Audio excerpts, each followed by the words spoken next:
अब देखते हैं फ्यूचर एक्सप्रेस और मार्केट्स में बढ़िया रफ्तार बनी हुई है। निफ्टी बैंक करीब करीब 150 अंकों की बढ़त के साथ सोफार कामकाज करता हुआ दिखाई पड़ रहा है।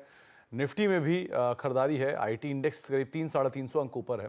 निफ्टी डे हाई के आसपास है। बैंक्स और आईटी के दम पर दोनों में ही आज मार्केट्स में खरीदारी। आईटी अब as we speak day high के आसपास पहुंच गया। एक स्पाइक और स्पाइक में टीसीएस इन्फोसिस दोनों पार्टिसिपेट कर रहे हैं। दोनों में खरीदारी देखने को मिल रही है।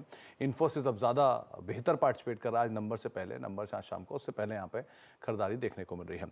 राजेश सर, अब सस्ता ऑप्शन क्या चुना आपने? सुमित जी, जो स्टॉक पसंद आ रहा है वो है संवर्धना मदरसन।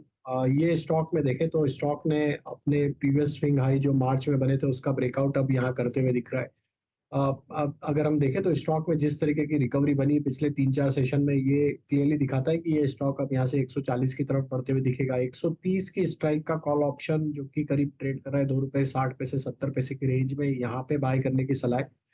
हमें लगता है कि ये कॉल ऑप्शन के टारगेट जो आते हुए दिख सकते हैं वो होना चाहिए करीब ₹6 से ₹7 की तरफ। ये ऑप्शन के टारगेट आते हुए दिख सकते हैं। स्टॉप लॉस जो रखना होगा वो बाय करने का, वो होगा करीब ₹1.50 के आसपास। तो संवर्धना मदरसन हमें यहाँ पे पसंद आ रहा है। आज के सेशन में लॉन्ग बिल्टअप देखने को मिला है और स्टॉक में जो टेक्निकल चार्ट पे भी देखे तो एक जो ब्रेकआउट बना है, ये दिखाता है 140 की तरफ ये स्टॉक बढ़ते हुए दिख सकता है। तो 130 की कॉल में आप खरीदारी कर सकते हैं। 2.75 के आसपास, पौने 3 के आसपास ये कामकाज कर रही है। ₹1 का एक स्टॉप लॉस यहाँ पर आप लगाएंगे इस कॉल के अंदर, और लॉन्ग साइड पे आप जा सकते हैं। 140 तक मदरसन सुमी या संवर्धना मदरसन माफ़ कीजिएगा जा सकता है। तो उसके हिसाब से आप यहाँ पर लॉन्ग रहेंगे। करीब करीब 2.75 के आसपास ये कॉल अभी कामकाज कर रही है। तो आज के लिए ऑप्शन जो आप चुनेंगे सस्ता ऑप्शन, वो है संवर्धना मदरसन की 130 की कॉल, 2.75 का मौजूदा स्तर, ₹1 का स्टॉप लॉस, और लॉन्ग साइड पोजीशंस को आप देख सकते हैं। राइट सर, एक एक्साइड को और देखिए, आज बैंड से बाहर है और जो मोमेंटम है वो कंटिन्यू है इसमें अभी भी। एक पूरे हफ्ते की आउट परफॉर्मेंस और उसके बावजूद भी ये शेयर 2% ऊपर है। तो क्या करें इसमें?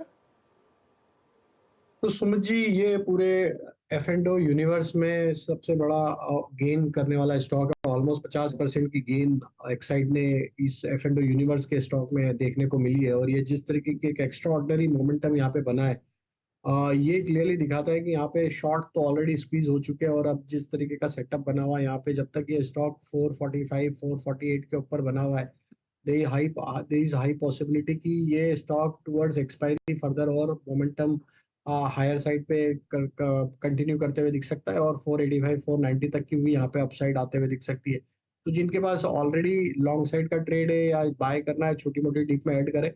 445 का स्टॉप लॉस से पोजीशन ली जा सकती है। 40 का स्टॉप और पोजीशंस को आप लॉन्ग साइड पर लेकर जा सकते हैं। एक साइड फिलहाल डे लो के आसपास है, लेकिन हाँ, बढ़िया तेजी इसने ऑलरेडी दिखाई है, तो थोड़ा उस हिसाब से आप इसमें रणनीति रखिएगा। मार्केट्स दिन के ऊपरी स्तरों पर, निफ्टी सेंसेक्स दोनों डे हाई पर, 550 अंकों की तेजी सेंसेक्स में, निफ्टी में भी करीब करीब 174 अंकों की तेजी देखने को मिल रही है। और सारा का सारा दारोमदार अब आ गया है आईटी के ऊपर। आप आईटी इंडेक्स लेकर आइए, एक बहुत बढ़िया तेजी एकाएक आईटी में आई है और उस तेजी का इंपैक्ट आप देख रहे हैं। 1.25% ऊपर आईटी इंडेक्स, और इसमें भी इन्फोसिस को लेकर आइए। इन्फोसिस आईटी चला रहा है और उसके दम पर पूरा मोमेंटम आ चुका है बाजार में। तो इन्फोसिस करीब 2% ऊपर, आईटी करीब 2% ऊपर, और उसके बाद मार्केट्स पे अब डे हाई के आसपास ट्रेड करते हुए। बहुत बहुत शुक्रिया राजेश सर हमारे साथ बने रहने के लिए, मार्केट से बातचीत करने के लिए, सभी शेयरों पर अपनी राय रणनीति हमसे शेयर करने के लिए। ब्रेक का वक्त है, ब्रेक के उस पार आशीष आपके साथ मौजूद रहेंगे सास बहू सेंसेक्स लेके। नमस्कार।